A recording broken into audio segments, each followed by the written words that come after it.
Another couple of weeks have passed and we still don't have an FAA administrator nominee. What is the holdup? Maybe it's because the challenges are so many, or maybe it's that nobody really wants the job. Let's talk about it.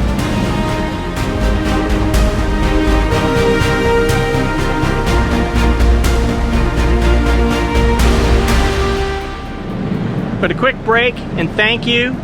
We have surpassed 10,000 subscribers, kind of a big milestone in the YouTube world, and want to thank all of you for tuning in, and let's get back to the real stuff. So let's start with the safest period in aviation again. Yet another close call occurred a couple weeks ago in San Diego, where Southwest was cleared to taxi in position and wait, and then a citation was cleared to land. The situation obviously didn't unfold the way the controller intended, and the citation saw the situation, and the automatic detection systems alerted the controller and sent the citation around. The citation came within about 100 feet of the Southwest at the end of the runway. So I've been getting a lot of questions about how an aircraft can be cleared to land when there's an airplane occupying the runway. Well, that is completely legal if there is an automation system there to provide an alert, like ASDI, which was operational at the airport. But this raises some interesting questions, like the basic principle of air traffic controllers to avoid being able to issue clearances that create conflicts.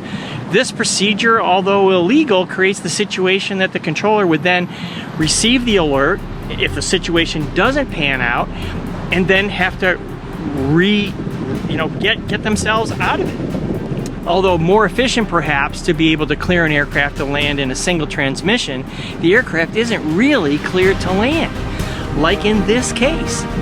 It is fortunate the arrival was a citation. Small, light, get up and out of the way quickly. A larger aircraft in the same position could have descended a lot further before it was able to completely overfly the Southwest. Could have been a dangerous, very dangerous situation. Seems like it just isn't the safest procedure and backwards from the principles of ATC. And this isn't something that gets fixed with throwing more money at the situation. San Diego has a runway safety system. They already received a big chunk of the $100 million grant money that was targeted for runway safety. Keeping things the same may not be the safest path forward.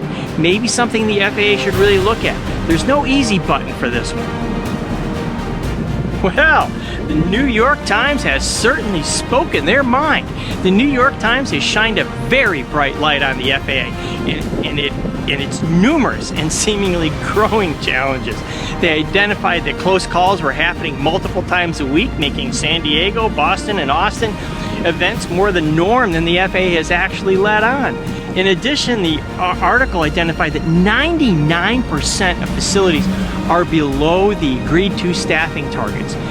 So every facility other than Peoria, Illinois is behind the 8 ball. Every single one!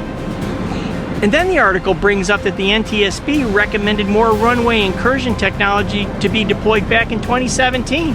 The FAA did have a runway safety day in June to canvass the industry on what capabilities are out there, and since they released a market survey, it's just 6 years too late, and they missed the opportunity to put funding in the fiscal year 2024 budget. The FAA needs to focus. There is a lot of talking about what they are doing, but I see nothing tangible. There's a big difference between activities and outcomes. What I do see things like, let's develop a cloud sandbox. Yes, developing a sandbox with edge computing and microservices. That is what is in the FAA budget justification.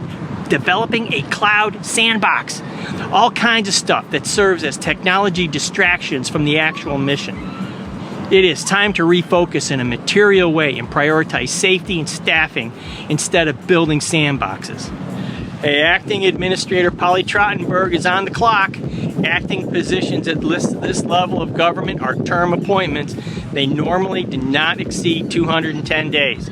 And Administrator Trottenberg has identified at the end of that time, Deputy Administrator Katie Thompson will take over as Acting Administrator, and she will return to the full-time position of Deputy Secretary of Transportation.